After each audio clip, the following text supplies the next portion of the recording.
That night, amid the whispers of relatives and the clinking of champagne glasses, my mother-in-law glared at me, then swept her arm across the table, sending my baby shower cake crashing to the floor, calling me a liar. I didn't cry. I opened the sealed envelope, pulled out the DNA results, and turned on the projector. Everyone looked at Mason. Then they looked at her, and the entire room stopped breathing. My name is Elise Grant, and at 32 years old, 7 months pregnant, I found myself sitting at my mother-in-law's dining table in Round Rock, Texas, watching her orchestrate what she called a family bonding lunch, but what I recognized as an interrogation. The November sun filtered through Judith's pristine white curtains, casting geometric shadows across her mahogany table. The house smelled of pine cleaner and something else control. Every surface gleamed with military precision, every family photo arranged at exact angles. This wasn't a home, it was a museum to the Hale family legacy, and Judith was its fierce curator.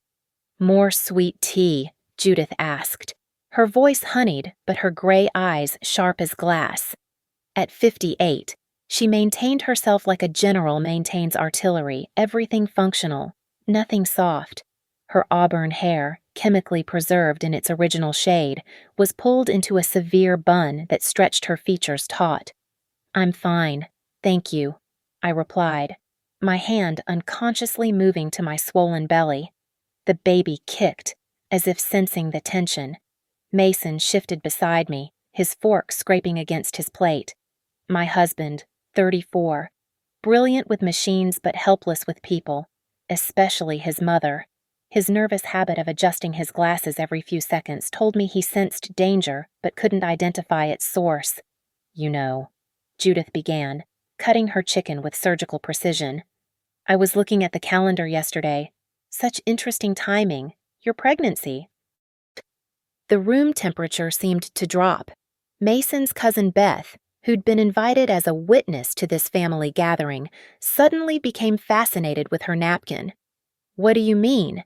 Mason asked, though his voice cracked slightly. Judith smiled, the kind of smile that never reaches the eyes.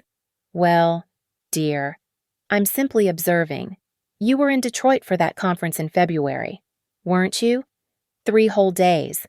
And Elise was here, working late on that big project at Rivergate Analytics." My fingers tightened on my water glass.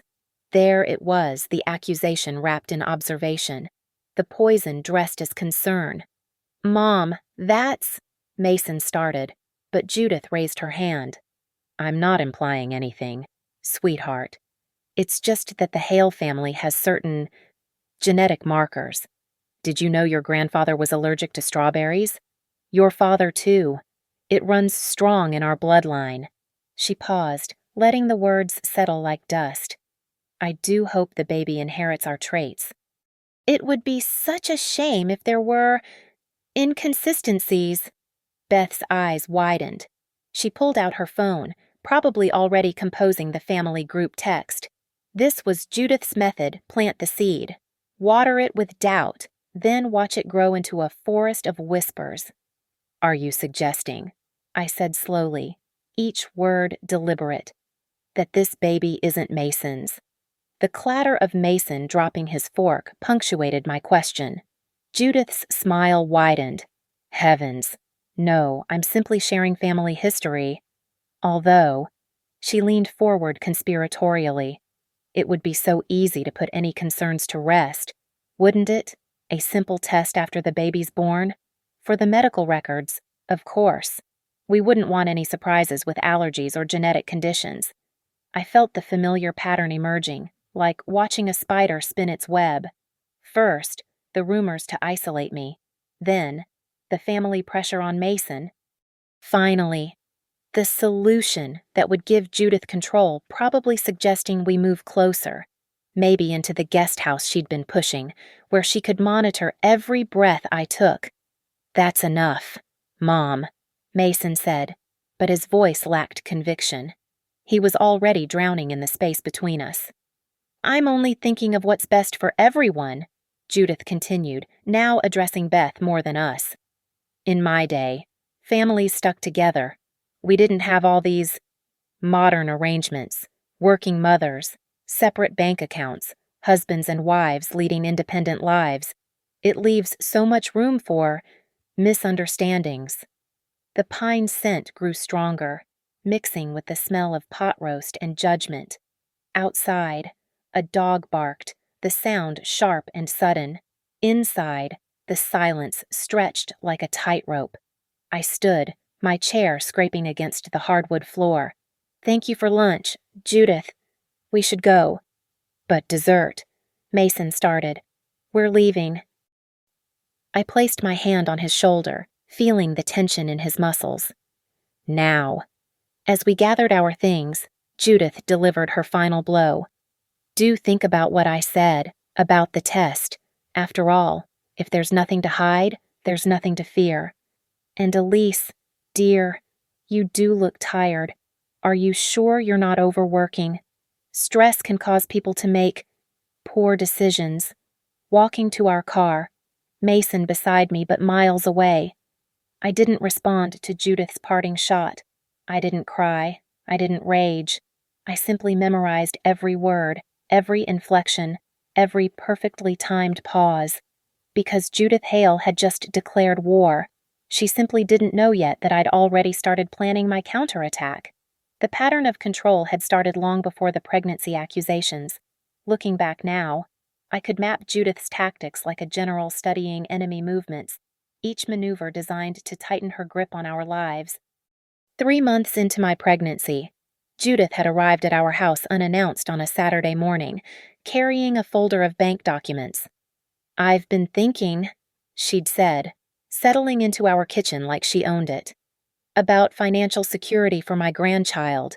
She'd pushed the papers across our granite countertop forms for a joint family account at Hale Family Trust, a credit union where Judith sat on the board. Just temporarily, she'd assured us, her manicured nails tapping the signature lines. "You could deposit your paychecks here, and I'll help manage the pregnancy expenses. It's what family does." I'd read the fine print while Mason made coffee, his hands shaking slightly. The account would require 2 signatures for withdrawals over $500. Guess whose signatures? "That's generous, Judith, but we're comfortable with our current banking," I'd said, sliding the papers back. Her smile had turned arctic. "I'm only trying to help." "But I suppose some people prefer to struggle alone." That was strike 1. Strike 2 came when she hijacked our baby registry. I'd spent weeks carefully curating items on our Target registry practical choices, safety-rated products, things we actually needed. Then one evening, I'd logged in to find half my selections replaced.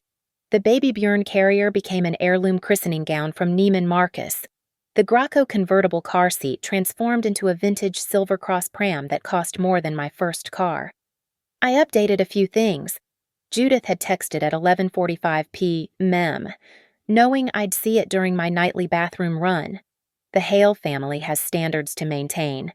But the registry changes were child's play compared to her next move. She'd somehow deleted my best friend Ray from the baby shower guest list and added 12 women from her country club. When I'd confronted her, she'd gasped with practiced shock. "Oh dear, the system must have glitched." But really, do we need that many people from your side? It might overwhelm the venue.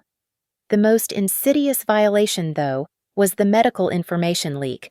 I'd mentioned at dinner that my glucose test was scheduled for the following Tuesday at 10 a.m. at Harborline Women's Center. When I'd arrived, the receptionist had smiled knowingly. "Oh, Mrs. Grant, your mother-in-law called to confirm you'd be here. She's so involved, you're lucky. Right." After 3 more coincidences of Judith knowing my appointment details, including my weight gain and blood pressure readings, I'd cornered the desk clerk. A young woman named Stephanie with nervous eyes and designer scrubs she couldn't afford on her salary. "Has anyone been asking about my appointments?" I'd asked casually, pretending to search for something in my purse. Stephanie had flushed crimson. No. I mean, family members sometimes call to confirm." That told me everything. I'd started documenting screenshots of texts, recordings of voicemails, photos of gifts that came with strings attached like steel cables. The threats had evolved from subtle to explicit after the family lunch disaster. Judith had called Mason at work, never me directly, always through him with concerns about my mental state. She seems paranoid, I'd heard through the bathroom door as Mason took her call one evening.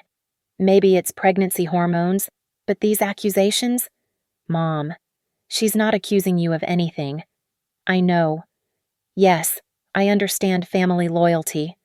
Later, curled in bed with his back to me, Mason had whispered, "She says if you can't prove the baby's mine, she'll protect me. She knows a family lawyer who specializes in custody issues." You don't believe her, do you? I'd asked the darkness between us. His silence had been answer enough. That's when I'd made my decision. If Judith wanted proof, I'd give her proof. But I'd do it on my terms, with witnesses she couldn't intimidate and evidence she couldn't refute. The next morning, I'd called Triarch Genomics from my car, parked outside a Starbucks where I was sure Judith's network couldn't overhear. The lab tech had been professional, discreet. Prenatal paternity testing via cell-free DNA. We'll need blood from you and a cheek swab from the potential father. Results in 5 business days. I need everything documented, I'd said. Chain of custody, notarized collection, video confirmation of the process. Having legal concerns, she'd asked gently. Family concerns, I'd replied. The kind that require irrefutable evidence. I'd convinced Mason to do the test by framing it as protection for him. Your mother's right about one thing, I'd told him over breakfast. We should have medical documentation, but let's do it now, through a neutral lab, so there's no question later. He'd agreed, relief flooding his features. He wanted to believe me, but needed permission to do so, while waiting for results. I'd started another project. My friend Ray, a freelance journalist with a talent for investigation, had helped me dig into the Hale family's genetic history. What we'd found in the publicly available 23andMe results that Mason's cousins had proudly shared on Facebook was fascinating. The Y chromosome patterns didn't match. The Hale family tree had some grafted branches that Judith had spent decades hiding.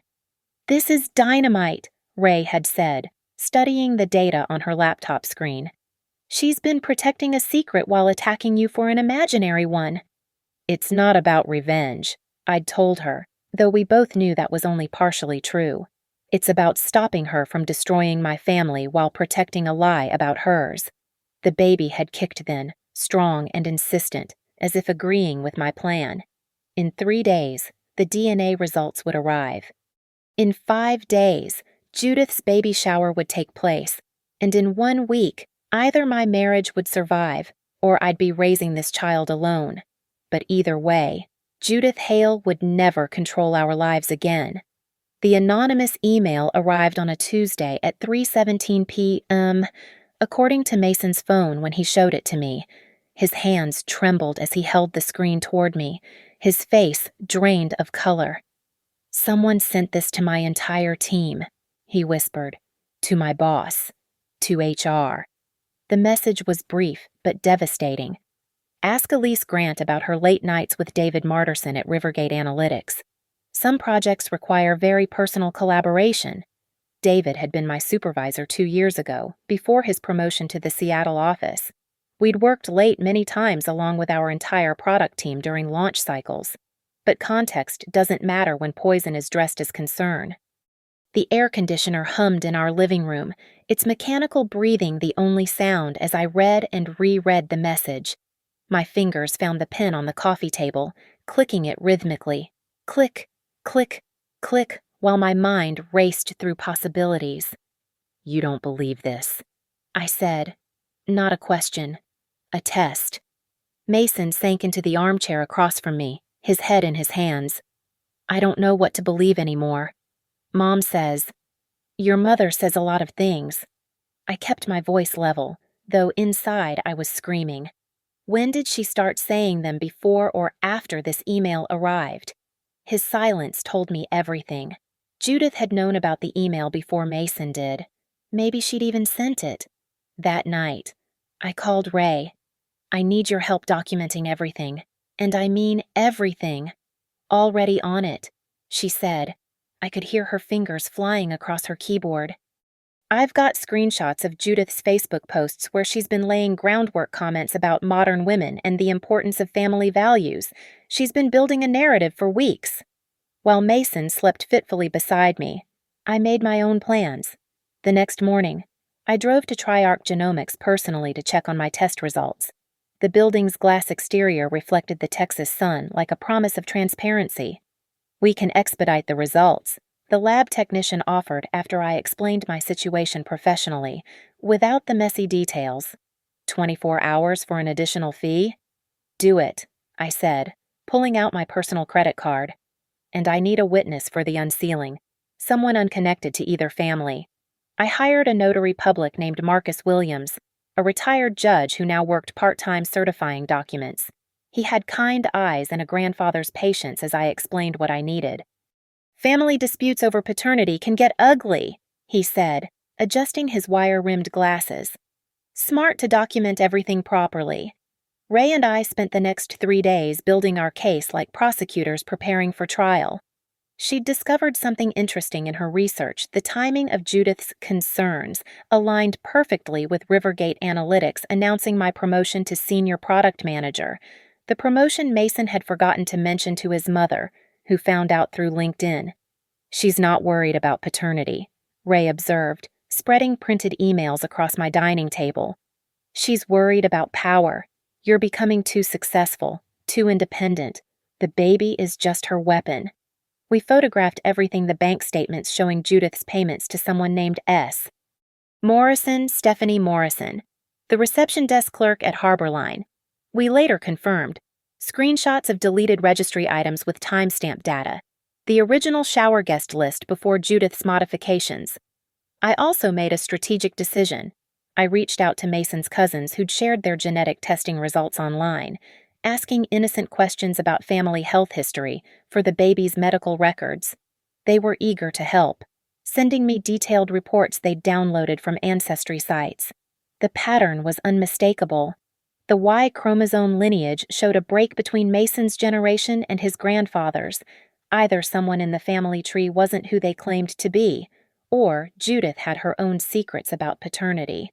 "This is your nuclear option," Ray warned, organizing the genetic data into a clear presentation. "Once you reveal this—" "She should have thought of that before attacking me," I interrupted, my hand protective over my belly. "I'm not the one who turned family into a battlefield." The morning of the DNA results pickup, I dressed carefully, professional blazer, minimal makeup, wedding ring prominently displayed. Marcus Williams met me at the lab at 9 a.m. sharp, briefcase in hand. "Ready?" he asked. I nodded, though my heart hammered against my ribs like a caged bird. The lab director herself handed me the sealed envelope, which Marcus immediately photographed and documented. We opened it together in a small conference room, the fluorescent lights buzzing overhead like anxious witnesses. Probability of paternity, 99.999%. I read aloud, my voice steady despite the relief flooding through me. "Mason Hale is confirmed as the biological father." Marcus notarized his witness statement right there, his official seal pressing into the paper with satisfying finality. I made 3 certified copies, one for my lawyer, one for my safe deposit box, and one for the baby shower. That evening, Mason found me in the nursery we'd started decorating before Judith's campaign began. I was folding tiny onesies, each one a promise of the future we were fighting for. The results came back. I said without looking up, "You're the father." Not that I needed a test to tell me that. He crossed the room and wrapped his arms around me from behind, his face buried in my hair. "I'm sorry," he whispered. "I'm so sorry I doubted. Your mother is very good at what she does," I said, turning to face him. "But I'm better, and at the shower this weekend, everyone is going to know it." The baby kicked, hard, right where Mason's hand rested on my belly. Our child was already a fighter. "What are you planning?" he asked, and for the first time in weeks, I heard curiosity instead of fear in his voice. I smiled, the kind of smile I'd learned from watching Judith sharp enough to cut glass. I'm planning to tell the truth. All of it. And your mother is going to help me do it. The clicking of my pen had stopped. I didn't need nervous habits anymore. I had evidence, witnesses, and a plan. The shower was in 3 days, and Judith had no idea that her carefully constructed weapon was about to explode in her own hands. The old depot hall stood like a monument to Texas tradition, its exposed brick walls and restored wooden beams the perfect backdrop for Judith's performance. She'd chosen the venue deliberately, a place where the Hale family had celebrated victories for 3 generations. Today, she planned to claim another one. I arrived at 2:45 p.m., 15 minutes late by design. Let her think she'd rattled me. Let her believe she was in control. The November afternoon cast golden light through the tall windows, illuminating the elaborate decorations Judith had personally selected: white roses and baby's breath, everything pristine and cold as her smile. The backup cake sat hidden in Ray's car, a 3-tier creation I'd commissioned from a baker across town, paid in cash, delivered directly to the parking lot moments before. The topper, a simple gold script reading, "Welcome, Little Hale," was my declaration of war disguised as surrender. "Elise," Judith's voice carried across the room like a bell toll. She stood at the entrance in a cream-colored dress that probably cost more than most people's rent, her arms extended in a mockery of maternal welcome. We were starting to worry. The room was packed with her selection's country club women with practiced smiles, Mason's distant relatives who barely knew my name, and a handful of my own people Judith hadn't managed to exclude. Ray stood by the gift table, her phone discreetly recording. My colleague Sarah from Rivergate had positioned herself near the projection screen we'd requested for the baby slideshow. "Traffic," I lied smoothly, allowing Judith to air-kiss my cheek. Her perfume, something expensive and suffocating, made my stomach turn. "You look tired, dear," she said, loud enough for nearby guests to hear. "The strain must be getting to you." Mason appeared at my elbow, his hand finding mine. He'd been here since noon, helping his mother set up, unknowingly preparing the stage for his own revelation. "You okay?" he whispered. "Perfect," I replied, squeezing his fingers. The main cake dominated the center table, an elaborate 5-tier monstrosity covered in fondant roses and pearl details. Judith had ordered it from Austin's most exclusive bakery, another show of force. The topper was a silver rattle with Baby Hale engraved in cursive. No mention of Grant. My name had been erased before this child even drew breath. "Ladies," Judith clinked her champagne glass with a sterling silver spoon. "Let's begin with a game. Shall we?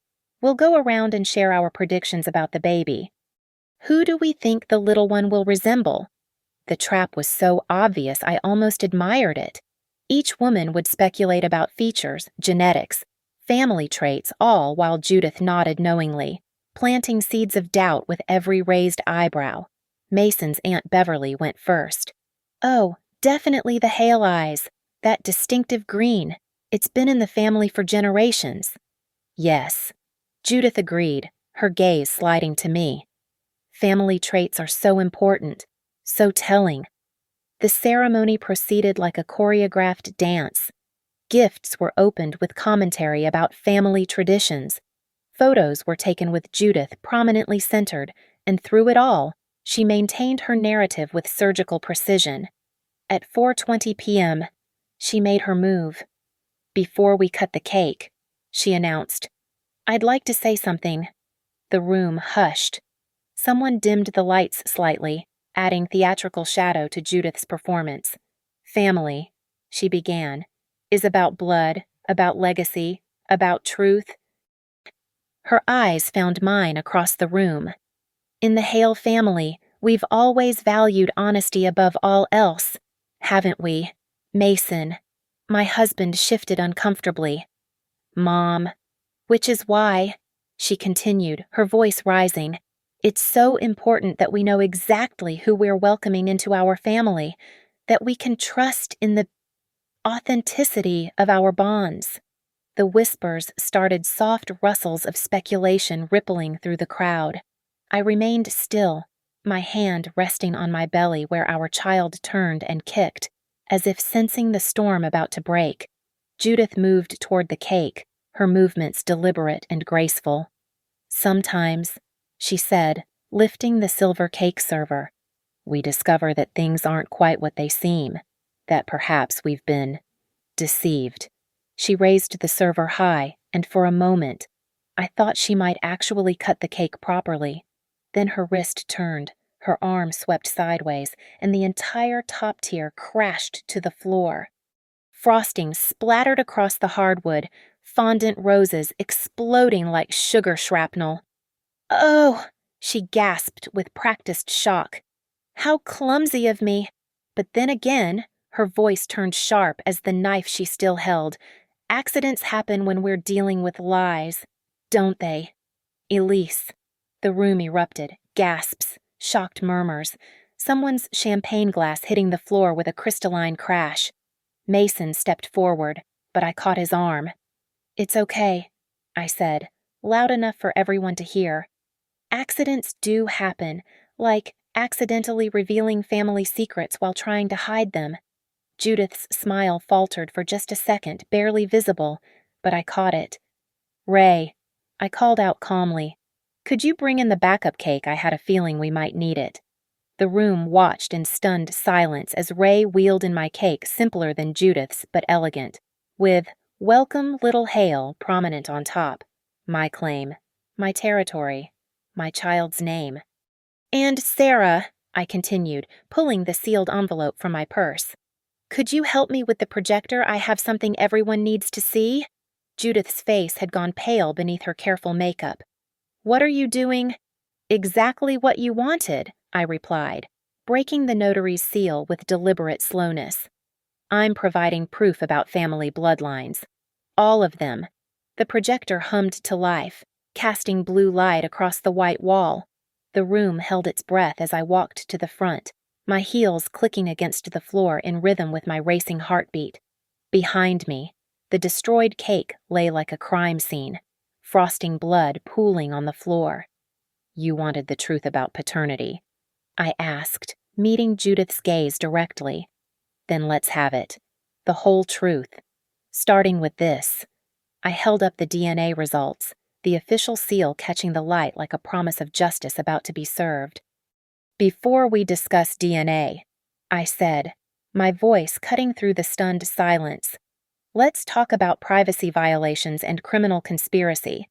Ray had already queued up the first slide, a call log from my phone carrier, subpoenaed legally through my lawyer. The unknown number appeared 17 times over 3 weeks, always calling after my medical appointments. "This number," I pointed to the screen, "belongs to Stephanie Morrison, a receptionist at Harborline Women's Center." "Interesting timing, wouldn't you say?" Judith's fingers tightened on her champagne glass. "I don't know what you're implying." "I'm not implying anything," I interrupted, clicking to the next slide. "I'm presenting evidence." The bank transfer appeared on screen, $500 from a secondary account labeled J.H. Household to S. Morrison, tagged as consulting fee. The date, 3 days after my first prenatal appointment. "Consulting about what, exactly?" I asked the room. "My blood pressure, my weight gain, or perhaps my appointment schedule that somehow, mysteriously." Judith always knew. Beverly Mason's aunt stepped back from Judith as if she were contagious. The country club women exchanged glances, their social antennae detecting scandal. The next slide showed security footage from the medical building's public lobby, Judith meeting Stephanie in the coffee shop downstairs, an envelope passing between them. The timestamp read 11:32 a.m. during what Judith had claimed was her book club meeting. "That could be anything," Judith said, but her voice had lost its commanding tone. "You're right," I agreed. "So let's be more specific."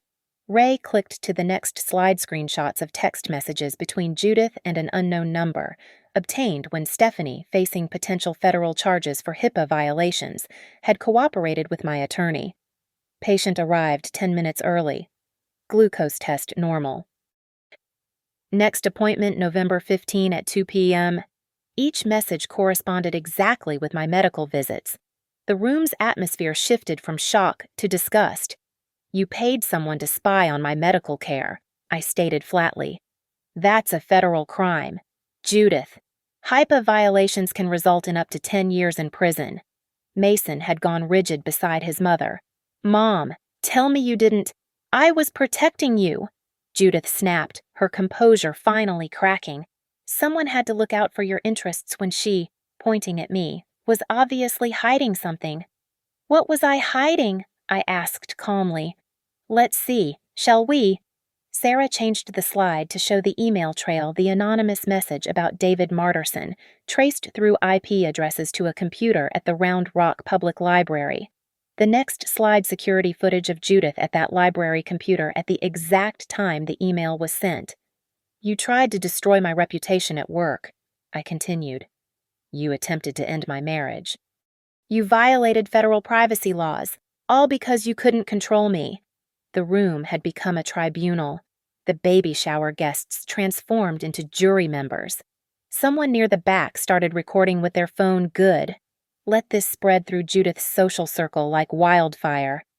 "But here's the interesting part," I said, gesturing to Ray for the next section. "While you were so obsessed with my faithfulness to Mason, you forgot about your own family's secrets."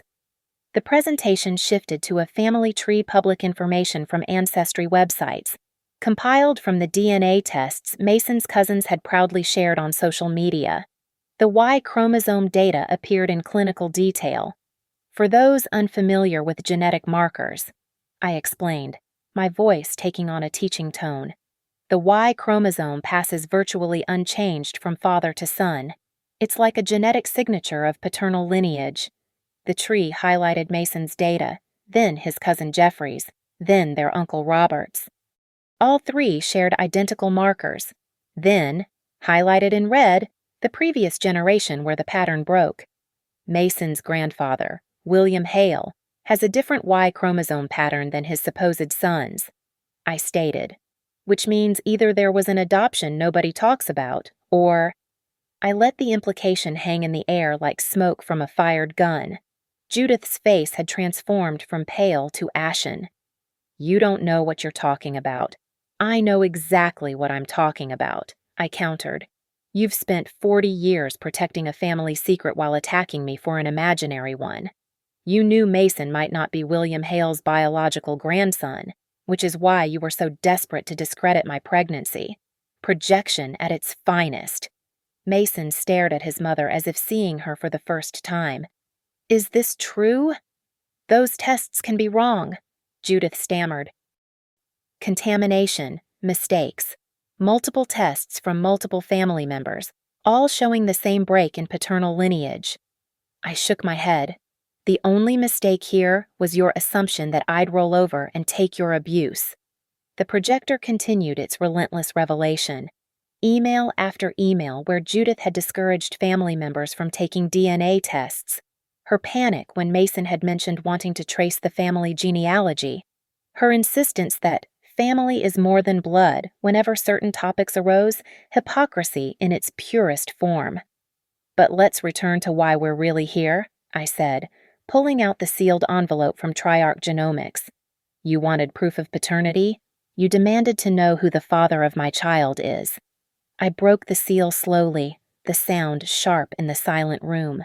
Marcus Williams, the notary, stepped forward from where he'd been standing near the door.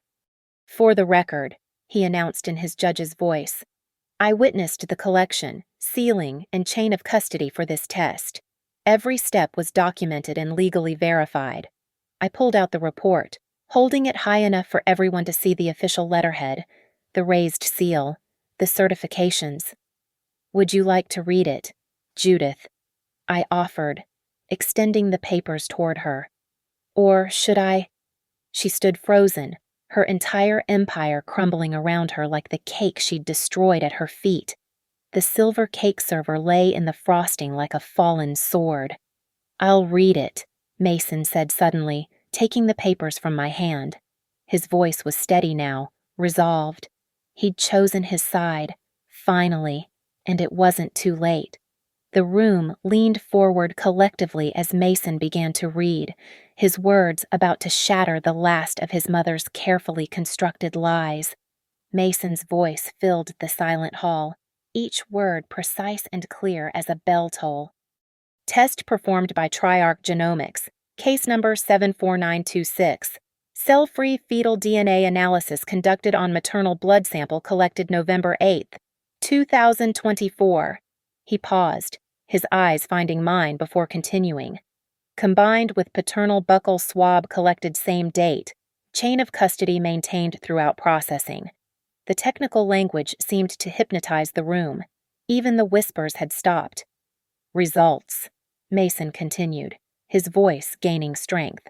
Based on analysis of 15 distinct STR markers and 200,000 SNP markers, the probability of paternity between tested male subject Mason Peter Hale and unborn child of Elise Grant is, he looked directly at his mother, 99.999%. Mathematical certainty. I am the biological father. The projector behind him displayed the detailed genetic chart allele patterns lined up like irrefutable proof, bar graphs showing statistical certainty, the lab director's signature bold across the bottom.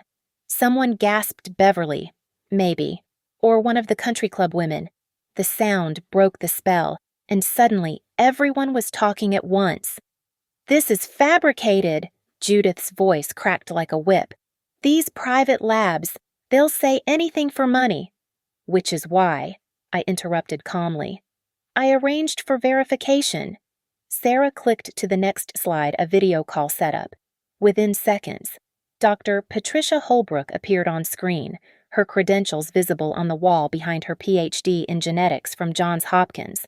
Board certified by the American Board of Medical Genetics. "Good afternoon," Dr. Holbrook said, her voice carrying the authority of decades in forensic genetics.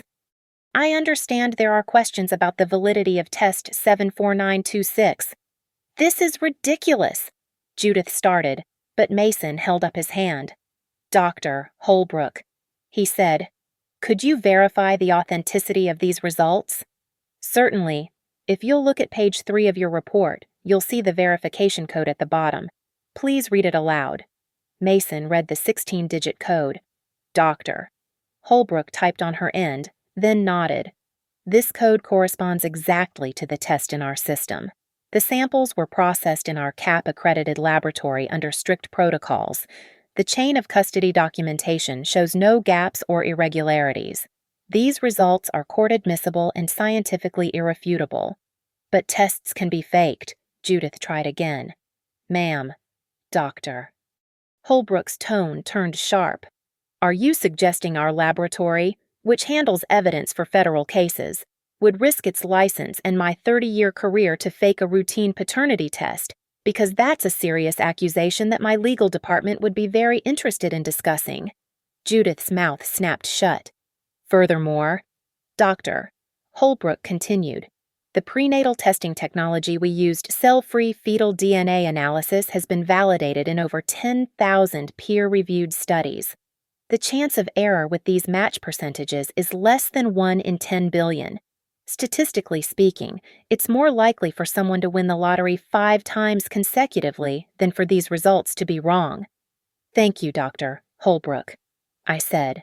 "We appreciate your time." The video call ended, leaving the room in stunned silence. The evidence was overwhelming, undeniable, legally bulletproof. But I wasn't done. "Now," I said, turning back to the assembled guests, "let's discuss what this means." The next slide showed a timeline every accusation Judith had made, every concern about paternity, mapped against actual events. Her campaign had started exactly 1 week after my promotion was announced. It had escalated when Mason forgot to attend her President's Day dinner because we were celebrating our pregnancy. It had reached its peak when I'd refused to sign over financial control. "This was never about paternity," I stated. "This was about control, about punishing me for not bending to Judith's will, about trying to isolate me from Mason so she could maintain her grip on him." Mason stood slowly, the papers still in his hand. He walked to where his mother stood, her perfect composure finally shattered, her carefully styled hair somehow disheveled though she hadn't moved. "Mom," he said quietly, but his voice carried, "You've spent months calling my wife a liar. You've tried to destroy her reputation, her career, our marriage. You've violated federal laws. And for what? Because she wouldn't let you control our bank accounts. I was protecting you. From what?" Mason's voice rose. "From the woman I love, from the mother of your grandchild, from the only person who's ever stood up to your manipulation." He turned to address the room, his engineer's mind finally putting the pieces together. "My whole life, she's done this. Every girlfriend who wouldn't defer to her, every friend who encouraged independence, every therapist who suggested boundaries, she found ways to remove them. But not this time." He walked back to me, took my hand, and faced the crowd. "This child," he said, his free hand gentle on my belly, "is mine, scientifically, legally, and in every way that matters. And if anyone questions that again, they'll be hearing from our lawyers." The room erupted. Some guests headed for the exits, scandalized. Others pressed forward, wanting to see the evidence closer. Beverly was on her phone, probably spreading the news through the family network at light speed. And Judith. She stood alone in the center of the chaos, frosting from her destroyed cake pooling around her designer shoes, her empire of control collapsing as surely as those fondant roses. But I still had one more card to play. The nuclear option, as Ray had called it. "Oh, Judith," I called out sweetly. "There's one more thing." She turned, and for the first time since I'd met her, I saw real fear in her eyes. The projector screen shifted to a new image, a genealogical chart, more detailed than before. Y chromosome haplogroups mapped across 3 generations of Hale men. The data clean and clinical as an autopsy report. "Since you're so concerned about bloodlines," I said, my voice carrying across the hushed room, "let's examine yours." The chart highlighted the break I'd shown earlier, but now with additional context. Mason's cousins Jeffrey and Robert Jr. shared identical Y DNA markers.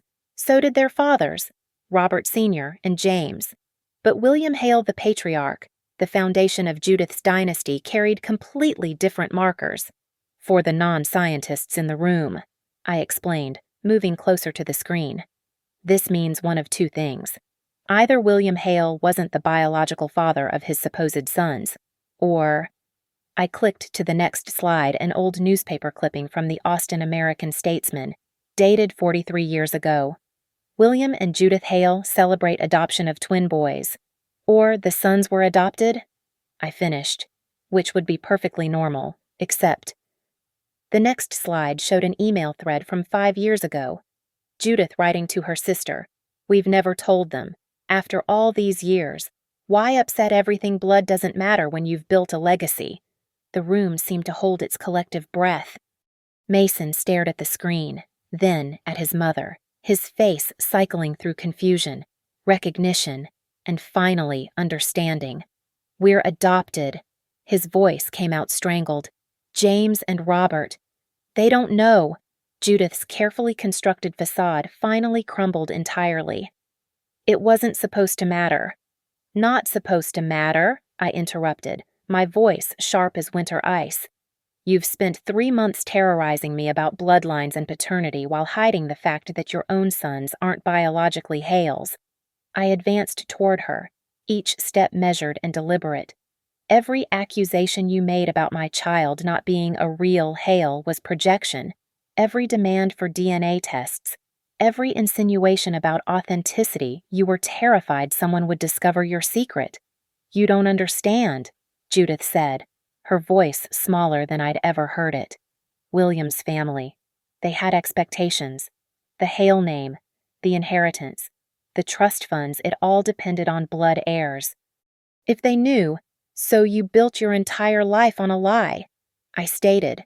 "And when I threatened your control, you tried to destroy me before I could expose you." The next slide appeared email after email where Judith had discouraged family members from taking ancestry tests. Those things aren't accurate. She'd written, "Why waste money on pseudoscience, all while knowing that anyone who looked closely would see the truth." But here's what really interests me. I continued, pulling up the final piece of evidence. This email, sent to Mason 3 weeks ago. Mason read it aloud, his voice hollow. "Don't waste money on those genetic tests. Sweetheart, focus on the future, not the past. You knew I was planning to test our baby's DNA for genetic conditions," he said slowly. "You knew it would reveal this." I nodded. She didn't attack me because she thought I was unfaithful. She attacked me because she knew a comprehensive genetic panel would expose that you don't carry Hale DNA. The very tests she demanded publicly were the ones she was desperate to prevent privately. Beverly had moved closer, her phone still recording. "Judith, is this true? Robert and James don't know they're adopted." Judith's silence was answer enough. 40 years, I said, letting the weight of it settle. 40 years of lies, and you had the audacity to question my integrity. I turned to address the room directly. I'm not revealing this to hurt James or Robert. They're good men who deserved the truth decades ago. But Judith made this necessary when she decided to wage war on me using the very weapons she feared most. The projector clicked to one final slide, a quote from Judith's own Facebook page, posted just last week. "Family truth always comes to light. Better to face it honestly than live with deception." "Your words," I said simply. Mason stepped forward, still processing but finding his voice. "You let me believe my whole life that biological connection was everything. You made me feel guilty for not living up to the Hale genetic legacy. You insisted on controlling everything because we had to preserve the bloodline. And it was all fake.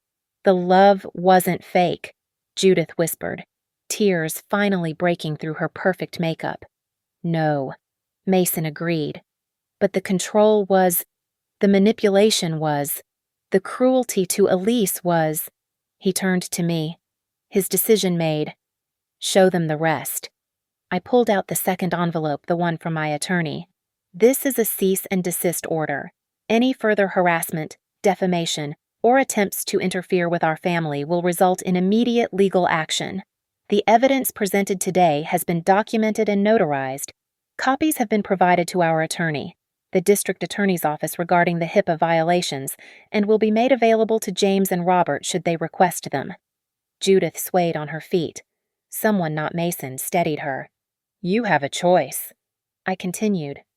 "Accept that you no longer control our lives, respect our boundaries, and maybe have a relationship with your grandchild, or continue this war and lose everything." The room waited, suspended in the moment before aftermath. Judith looked around at the faces, some sympathetic, many judgmental, all forever changed in how they'd see her. "I need to sit down," she said quietly, but I wasn't quite finished. "Oh, and Judith, that biological Hale legacy you're so concerned about. According to these tests, it lives on through Mason regardless. Because biological or adopted, he's your son. And this baby," I placed both hands on my belly, "is your grandchild. The question is whether you'll be their grandmother." The silence that followed was complete, broken only by the distant sound of champagne fizzing in abandoned glasses and the quiet whir of the still-running projector. "Bring in the cake," I said to Ray, my voice cutting through the suffocating silence. The wheels of the cart squeaked against the hardwood floor as she pushed my backup cake to the center of the room. 3 pristine tiers, simple white frosting with delicate gold trim, and that deliberate topper, "Welcome, little Hale." I picked up a clean knife from the serving table, its weight solid in my hand. This baby shower was supposed to be about celebrating new life, about family coming together. "Judith, you turned it into a courtroom." I cut the first slice with surgical precision, the blade gliding through layers of vanilla and buttercream. The normalcy of the action felt surreal after the chaos. "But here's what you never understood," I continued, placing the slice on a plate. "Family isn't about blood or control or maintaining appearances. It's about choosing to show up for each other, even when it's hard. especially when it's hard. I handed the first piece to Mason. He took it with trembling hands, his eyes never leaving mine. "Shh, you had a choice," I said to Judith, who remained frozen in her chair, makeup streaked, empire demolished. You could have been the grandmother who loved unconditionally. Instead, you chose to be the matriarch who demanded submission.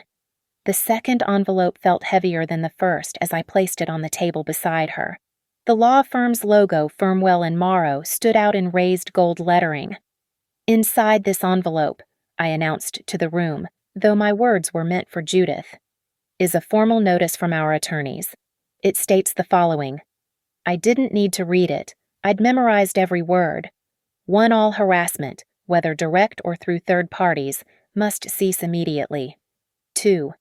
Any attempt to access our medical, financial, or personal records will be prosecuted to the fullest extent of the law. 3. You are hereby prohibited from attending any private events related to our family without explicit written invitation. 4. Any violation of these terms will result in immediate filing of restraining orders and criminal charges for the HIPAA violations already documented. Beverly gasped. Several of the country club women exchanged glances that said this gossip would fuel brunches for months. "But," I continued, my tone softening slightly, "there's also this." I pulled out a small ultrasound photo from my purse. The baby's profile was clear, a perfect button nose, a tiny fist raised as if ready to fight. This child deserves to know their grandmother, the real one, not the controlling puppet master you've been playing. If you can find her, the woman who raised 2 adopted sons with love, who built a family from scratch, then maybe there's hope. Mason stood slowly, moving to stand beside me. His hand found mine, fingers interlacing with newfound strength. "Mom," he said, his voice steady now. "Elise is right. You have a choice. You can be part of our child's life, but only on our terms. No manipulation, no control, no lies." He looked at the assembled crowd, then back at his mother.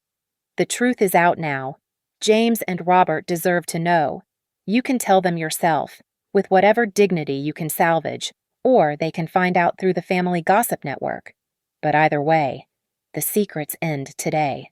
Judith finally spoke, her voice barely a whisper. "You've destroyed everything." "No," I corrected firmly. "I've revealed everything. There's a difference." I turned to address the room one final time. "Thank you all for coming. Please, enjoy the cake. The gifts will be donated to the Austin Family Shelter, where they'll go to mothers who need them more than we do." As people began to move, some toward the cake, others toward the exit, I noticed Sarah had turned off the projector. The wall was blank again, as if none of the revelations had happened. But they had. The truth hung in the air like perfume, impossible to ignore. Mason's hand tightened on mine as Judith stood unsteadily. For a moment, our eyes met across the destruction, the smashed cake at her feet, the pristine one between us, the metaphor too obvious to miss. "Today you dropped a cake," I said, my voice carrying clearly. "I dropped a mask. Several, actually. The question now is what you'll do without them." Judith picked up her purse with shaking hands. As she walked toward the door, her heels clicked against the floor, no longer commanding. "Just tired." She paused at the threshold, looking back. "The baby," she said quietly, "when it's born. Will you—" "That depends entirely on you," Mason answered before I could. "Elise gave you the terms. Follow them, and you can be grandma. Violate them, and you'll be nobody." She left without another word.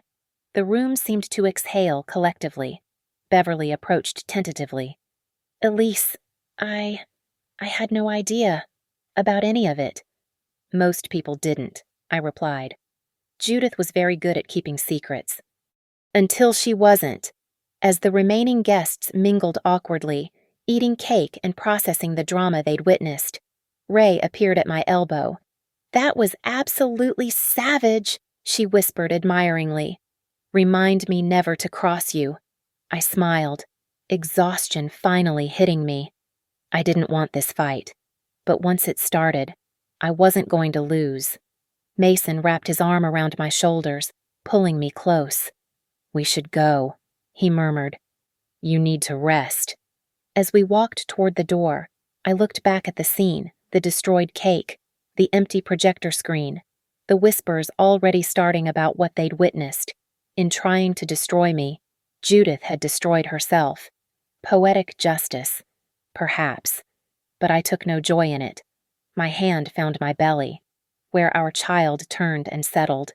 "Welcome to the family, little one," I whispered. "It's complicated, but it's real." The Texas sun was setting as we left the old depot hall, painting the sky in shades of pink and gold. Behind us, the whispers grew louder, the story already transforming into legend. By tomorrow, every country club in Texas would know what had happened. But tonight, it was just Mason and me and our unborn child, driving home to start fresh. No masks, no lies, no manipulation, just truth.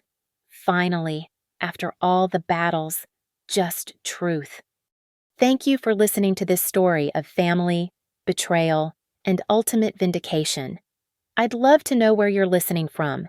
Drop a comment below and let's connect. If this story resonated with you, please subscribe to the channel and share your thoughts. What would you have done in Elise's position? Your perspectives make our community richer.